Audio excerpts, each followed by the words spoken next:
стал третий этап чемпионата света по водномоторному спорту в классе скутеров «Формула Гран-при» на Чижовском водосховище.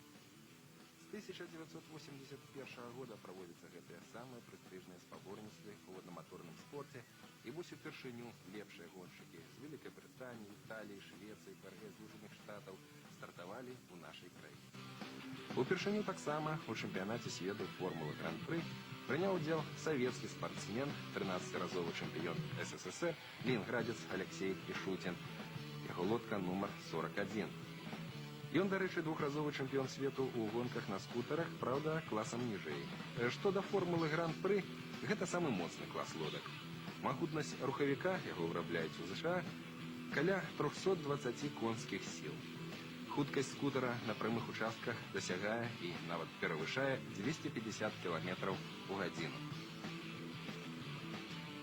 Не кожны, нават вопытны гоншчык, можа справіцца з кіраваннем такога скутара. Зрэшты, гэта пацвердзілі і нашы спаборніцтвы. Толькі палавіна ўдзельнікаў здолела завяршыць гонку. І вельмі прыемна, што сярод іх і дэбютант формулы Алексей Ишутин. 8-е месца, што ён заняў, дае яму права прадоўжыць спаборніцтвы, выступіць на наступных этапах чэмпіянату свету. Што да пераможцы, ім стаў у адсутнасць чэмпіёна свету мінулага года, амерыканца Крыса Буша, англічанін Стіў Кертон, лодка нумар 5. І ўвогуле гоншчыкі з Великабрытаніі не пакінулі ніякіх шансаў сваім сапернікам.